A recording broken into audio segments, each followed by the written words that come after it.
Hey everyone, how are you? I hope you all are fine. So today we are going to discuss new lecture of nucleic acid. क्या चीज? New lecture किसका? Nucleic acid का. तो हम लोग already एक class देख चुके हैं न्यूक्लिक एसिड का, जिसमें कि हम लोग क्या देखे हैं? न्यूक्लिक एसिड के बारे में इंट्रोडक्शन. अब जो है हम लोग इस क्लास में जो डिस्कस करेंगे वो नया टॉपिक डिस्कस करेंगे, और आज का जो हमारा टॉपिक है वो है nucleosides, SIDES sides, and nucleotides, TIDES tides. Sides और टाइड्स, इसका डिफरेंस आप लोग समझिएगा. तो हम लोग इसी को हम लोग क्या करेंगे इस क्लास में डिस्कस करेंगे. सबसे फर्स्ट इस क्लास का जो हमारा टॉपिक होगा वो होगा न्यूक्लियोसाइड्स. क्या चीज? न्यूक्लियोसाइड. उसके बाद फिर हम लोग देखेंगे न्यूक्लियोटाइड्स, और फिर कुछ बातें हम लोग को डिस्कस करना है इस लेक्चर में, तो वो हम इन लोग को डिस्कस करने के बाद बात करेंगे. सबसे फर्स्ट क्या है? न्यूक्लियोसाइड्स. आपका एग्जाम में अक्सर आने वाला क्वेश्चन है कि what is nucleosides and nucleotides with structure. तो आपको यही बातें लिखना होगा. तो चलिए समझते हैं न्यूक्लियोसाइड्स है क्या. अगर हम बात करें न्यूक्लियोसाइड्स का डेफिनेशन का, तो न्यूक्लियोसाइड्स जो है वो आपका केमिकल स्पीशीज है. क्या है? केमिकल स्पीशीज है, जो कि किसके अटैचमेंट से बनता है? न्यूक्लियो बेस के अटैचमेंट से, और फिर पेंटोस शुगर के अटैचमेंट से. और यहाँ पे जो बेस पार्ट होता है वो किस पोजीशंस पे अटैच होता है? शुगर का फर्स्ट पोजीशंस पे. फिर से सुनिए, न्यूक्लियोसाइड्स एक केमिकल स्पीशीज है जो कि न्यूक्लियो बेस और पेंटोस शुगर के अटैचमेंट से बनता है, और जो बेस पार्ट होता है दैट इज की न्यूक्लियो बेस होता है वो पेंटोस शुगर का फर्स्ट पोजीशन पे लगता है. यही है इसका सिंपल डेफिनेशन. तो चलिए इसका स्ट्रक्चर से समझिए. ये है आपका, ये बेस को अगर छोड़ दिया जाए तो ये जो पार्ट है ये है आपका पेंटोस शुगर, और ये पेंटोस शुगर है. और इसमें अगर हम नंबरिंग करें तो इसको 1 डैश लिखा है, इसको 2 डैश, 3 डैश, 4 डैश और 5 डैश लिखा है. ठीक. और ये अगर बेस को भी इसमें हम इंक्लूड कर दें तो ये क्या हो गया? न्यूक्लियोसाइड्स. हम बोले कि न्यूक्लियोसाइड्स बेस और पेंटोस शुगर के अटैचमेंट से बनता है, और जो बेस पार्ट होता है दैट इज की न्यूक्लियो बेस होता है वो कहां पे लगा रहता है? इस फर्स्ट पोजीशन पे, दैट इज की 1 डैश पोजीशन पे. तो वही चीज यहाँ पे लिखा हुआ है, आप इसको एक बार रीड कर लीजिए. It is a chemical species. क्या है? केमिकल स्पीशीज है, formed by attachment of nucleobase to first positions of pentose sugar. इसी को ब्रैकेट में लिख लीजिएगा, beta D2deoxyribose is called as nucleoside. इन न्यूक्लियोसाइड इसका नंबरिंग कैसे करते हैं? Sugar carbon are numbered as 1 dash, 2 dash, 3 dash, 4 dash, 5 dash. ठीक है. In order to distinguish this, क्या distinguish from the positions of bases. तो उम्मीद करते हैं कि न्यूक्लियोसाइड का आपको डेफिनेशन समझ में आ गया होगा. जब न्यूक्लियोसाइड समझ गए होंगे तो न्यूक्लियोटाइड समझना बहुत ही इजी काम है. न्यूक्लियोटाइड का क्या डेफिनेशन होता है? न्यूक्लियोटाइड का डेफिनेशन में कुछ नहीं करना है, आपको लेना है यही क्या? न्यूक्लियोसाइड ही. न्यूक्लियोसाइड लेना है और इसका 5th पोजीशंस पे, मींस ये वाले कार्बन से 5th पोजीशंस पे क्या करना है? या तो फॉस्फेट ग्रुप, क्या चीज? या तो फॉस्फेट ग्रुप या तो फिर फॉस्फोरिक एसिड लगा देना है. तो वो क्या बन जाएगा? क्या बनेगा? न्यूक्लियोटाइड बनेगा. फिर से सुनिए, आपका बेस और पेंटोस शुगर का अटैचमेंट से बनता था न्यूक्लियोसाइड, और अगर इसी न्यूक्लियोसाइड में 5th पोजीशंस पे या तो फॉस्फोरिक ग्रुप, फॉस्फोरिक एसिड या तो फॉस्फेट ग्रुप लगा दें तो क्या बन जाएगा? वो न्यूक्लियोटाइड. मींस न्यूक्लियोटाइड बनने के लिए न्यूक्लियोसाइड में एक फॉस्फेट ग्रुप होना चाहिए, और वो फॉस्फेट ग्रुप कहां पे होगा? 5th पोजीशन पे. वही चीज लिखा हुआ है कि when nucleoside is linked to phosphoric acid and phosphate group, किस पोजीशंस पे? 5th पोजीशंस पे of sugar moiety, we get a nucleotide. ठीक है. तो ये देखिए, अगर इस पार्ट को आप कंपैरिजन कीजिएगा तो ये जो पार्ट है आपका वो क्या है? न्यूक्लियोसाइड है. और इस न्यूक्लियोसाइड में 5th पोजीशंस पे हम लोग क्या लगा दिए? एक लगा दिए फॉस्फेट ग्रुप. तो इसके चलते ये क्या हो गया? न्यूक्लियोटाइड हो गया. मींस आप दोनों को रिलेट करके अच्छे से समझ सकते हो. न्यूक्लियोसाइड में क्या होगा? 2 ही चीज होगा, एक होगा बेस और एक होगा पेंटोस शुगर. और न्यूक्लियोटाइड में क्या होगा? बेस भी होगा, पेंटोस शुगर भी होगा और एक फॉस्फेट ग्रुप भी होगा. मींस यहाँ पे 3 चीज होगा. तो ये तो हुआ आपका न्यूक्लियोटाइड का बात। अब हम लोग बात करते हैं कि डाई न्यूक्लियोटाइड कैसे बनता है, पॉलीन्यूक्लियोटाइड कैसे बनता है, क्योंकि कभी कभी आपसे पूछ देता है एग्जाम में कि डाई न्यूक्लियोटाइड क्या होता है और कैसे बनता है, पॉलीन्यूक्लियोटाइड क्या होता है कैसे बनता है। तो उसको भी हम लोग क्या करते हैं, एक एक करके डिस्कस करते हैं। तो फटाक से यहाँ तक वीडियो को पॉज करके नोट कर लीजिए। 1 2 3 मिटाएंगे, नोट कर लिए, चलिए मिटाते हैं। अब हम लोग बात करते हैं कि डाई न्यूक्लियोटाइड क्या होता है। क्या चीज? Dinucleotide. तो अगर आप लोग न्यूक्लियोटाइड समझ गए होंगे तो डाई न्यूक्लियोटाइड में कुछ नहीं है। न्यूक्लियोटाइड में हम क्या बताएं कि उसमें होता है एक पेंटोस सुगर, एक होता है बेस और एक क्या होता है, फॉस्फेट ग्रुप। जैसे देखिए ये आपका एक क्या है, न्यूक्लियोटाइड है। इसमें ये पार्ट जो है वो है पेंटोस सुगर, यहाँ पे एक है न्यूक्लियोबेस और ये जो है आपका वो क्या है, फॉस्फेट ग्रुप।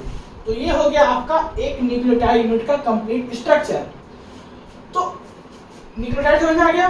अब हमको क्या पढ़ना है, डाई न्यूक्लियोटाइड क्या होता है। क्या चीज? Dinucleotide. तो डाई न्यूक्लियोटाइड क्या होगा कि जब अगर हम लोग 2 न्यूक्लियोटाइड का यूनिट लेंगे, क्या लेंगे, 2 न्यूक्लियोटाइड का यूनिट लेंगे। एक यूनिट तो न्यूक्लियोटाइड का ये हो गया और दूसरा न्यूक्लियोटाइड का यूनिट ये हो गया। Means 1 unit is this and another 1 unit is this. ये दो अलग अलग क्या है, न्यूक्लियोटाइड का यूनिट है। इसको हम लोग क्या करेंगे कि आपस में ज्वाइंट कर देंगे, यानी इसकी जोड़ देंगे। ये दोनों न्यूक्लियोटाइड इसको आपस में जोड़ देंगे, ज्वाइंट कर देंगे। किसके थ्रू ज्वाइंट करेंगे, फॉस्फोडाइस्टर लिंकेज के थ्रू। एक लिंकेज होता है उसको क्या बोलते हैं, फॉस्फोडाइस्टर लिंकेज। बड़ा ही इंपॉर्टेंट लिंकेज है। कैसे होता है, कहां पे होता है, अभी आपको दिखाएंगे हम। तो किसके थ्रू इसको ज्वाइंट करेंगे, फॉस्फोडाइस्टर लिंकेज के थ्रू। और ये जो लिंकेज होगा वो पहले न्यूक्लियोटाइड यूनिट का पेंटोस सुगर का 3rd पोजीशन से होगा और दूसरे न्यूक्लियोटाइड यूनिट का पेंटोस सुगर का 5th पोजीशन से होगा। मींस इसके और इसके बीच में ये लिंकेज होगा। पहले का पेंटोस सुगर का 3rd पोजीशन से और दूसरे के पेंटोस सुगर का 5th पोजीशन से। ठीक है, तो उसको हम लोग क्या बोलेंगे, डाई न्यूक्लियोटाइड बोलेंगे। तो चलिए इसको देखते हैं कैसे बना। ये एक nucleotide unit, another one is this, और इसको हमको क्या करना है, लिंक कर देना है, जोड़ देना है। किसके थ्रू, फॉस्फोडाइस्टर लिंकेज के थ्रू। पहले के 3rd पोजीशन पे और दूसरे के 5th पोजीशन पे। किसका, पहले पेंटोस सुगर का और दूसरे पेंटोस सुगर का। यहाँ पे एक हाइड्रोजन मिस हो गया है तो आप इसको लिख लीजिएगा। तो पहले, या इसको उसी कलर से लिख रहे हैं नहीं तो आप कंफ्यूज हो जाइएगा। ठीक है, पहले न्यूक्लियोटाइड के पेंटोस सुगर के 3rd पोजीशन से और दूसरे न्यूक्लियोटाइड के पेंटोस सुगर ये वाला है इसका 5th पोजीशन से क्या होगा, लिंक होगा। और जो लिंकेज होता है उसको क्या बोलते हैं, फॉस्फोडाइस्टर लिंकेज। ठीक है, तो ये जाके क्या बना लेगा, आपका जाके बना लेगा डाई न्यूक्लियोटाइड। यही आपका क्या है, डाई न्यूक्लियोटाइड है। ठीक है, तो ये हुआ आपका डाई न्यूक्लियोटाइड। अब एक और टर्म आता है दैट इज की पॉलीन्यूक्लियोटाइड। तो पॉलीन्यूक्लियोटाइड में क्या होगा, ऐसा न्यूक्लियोटाइड बहुत सारा होगा। मींस बहुत सारा न्यूक्लियोटाइड्स का यूनिट होगा, 2 से अधिक, और उसमें भी सेम यही काम हुआ होगा। जैसे अगर मान लो कि एक और न्यूक्लियोटाइड हम यहाँ पे ले आते हैं, तो एक और न्यूक्लियोटाइड होता तो इसका जो है 3rd पोजीशन से और अनदर एक और जो न्यूक्लियोटाइड होता उसका पेंटोस सुगर का 5th पोजीशन से क्या होता, लिंकेज होता।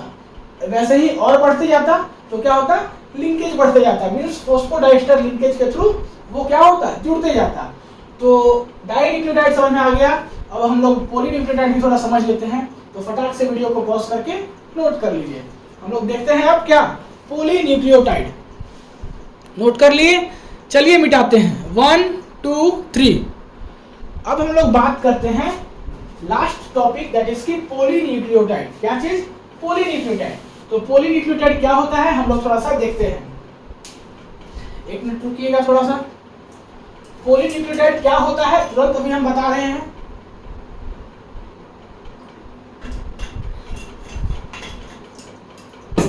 अगर हम लोग बात करें पॉलीन्यूक्लियोटाइड का, तो जैसे अभी जस्ट हम इससे पीछे देखें क्या चीज, डाइन्यूक्लियोटाइड। डाइन्यूक्लियोटाइड में क्या देखें कि 2 न्यूक्लियोटाइड का यूनिट रहेगा, उसको हम लोग लिंक करेंगे दोनों को, किसके थ्रू, फॉस्फोडाइस्टर लिंकेज के थ्रू।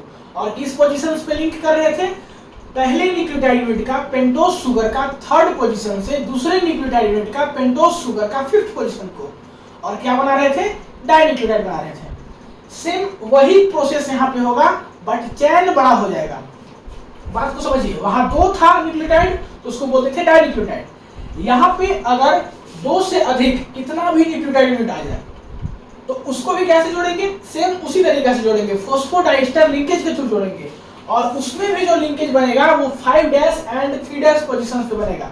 किस पोजीशंस पे, 5' and 3' positions of carbon atoms of pentose sugar. ठीक, तो उसको क्या बोलेंगे, पॉलीन्यूक्लियोटाइड बोलेंगे। बात समझ में आया? अरे भाई ऐसे समझिए, एक आपका न्यूक्लियोटाइड था और दूसरा न्यूक्लियोटाइड का यूनिट था। ठीक है, एक न्यूक्लियोटाइड और दूसरा न्यूक्लियोटाइड था, दोनों को क्या कर रहे थे हम लोग, कंबाइंड कर रहे थे। किसके थ्रू, फॉस्फोडाइस्टर लिंकेज के थ्रू। और किस पोजीशंस पे, थर्ड एंड फिफ्थ पोजीशंस पे। इसका थर्ड पोजीशंस पे और इसका फिफ्थ पोजीशंस पे, मींस 3' और 5' दिखा रहे हैं उसके चलते।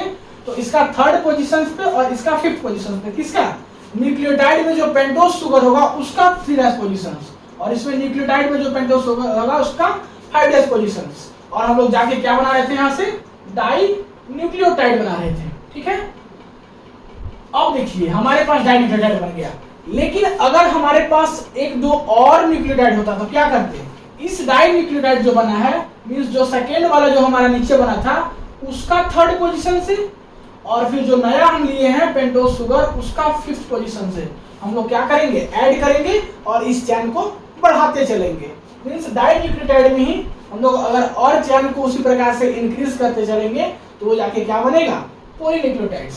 तो ये क्या लिखा हुआ है, in nucleic acid a number of nucleotide units are attached. Means बहुत सारा नंबर न्यूक्लियोटाइड यूनिट का अटैच रहेगा टुगेदर थ्रू किसके थ्रू, फॉस्फोडाइस्टर लिंकेज के थ्रू। किस पोजीशंस पे, 5 and 3' carbon atoms of pentose sugar are known as polynucleotides. देखिए यहाँ पे दिखाया हुआ है कि ये क्या है, बेस है, इसमें शुगर है और क्या है, फॉस्फेट ग्रुप है। और फिर इसके अंदर बहुत सारा ये ग्रुप ऐड हुआ है, n टाइम्स, इसी के चलते दिखाया है नहीं। और ये जो लिंकेज बनता है वो कौन सा लिंकेज बनता है, फॉस्फोडाइस्टर लिंकेज बनता है। तो ये पॉसिबल नहीं है कि हम 6-7 न्यूक्लियोटाइड ले और उसको ऐड करके इस बोर्ड पे दिखा सके। ठीक है, तो आप खुद से ट्राई कीजिएगा, थोड़ा सा आपका न्यूक्लियोटाइड का स्ट्रक्चर भी क्लियर हो जाएगा। तो मिलते हैं अगले क्लास में, तब तक के लिए पढ़ाई करते रहिए। All the very best. ये जो है आपका जनरल रिप्रेजेंटेशन है, अगर एग्जाम में आप इस टाइप से भी लिख दीजिएगा तो आपको नंबर फुल मिलेगा, नंबर नहीं कटेगा, क्योंकि आपका जो टीचर्स होंगे वो भी जानेंगे कि पॉलीन्यूक्लियोटाइड्स का स्ट्रक्चर उतना बड़ा बनाना एक पेज में मुश्किल होगा। तो जनरल रिप्रेजेंटेशन ही दिखाया जाता है, कोई भी बुक्स देखिएगा या तो फिर आप एग्जाम में भी ऐसा लिख सकते हैं। तो चलिए मिलते हैं अगली क्लास में। ठीक है, वीडियो को पॉज करके नोट कर लीजिए।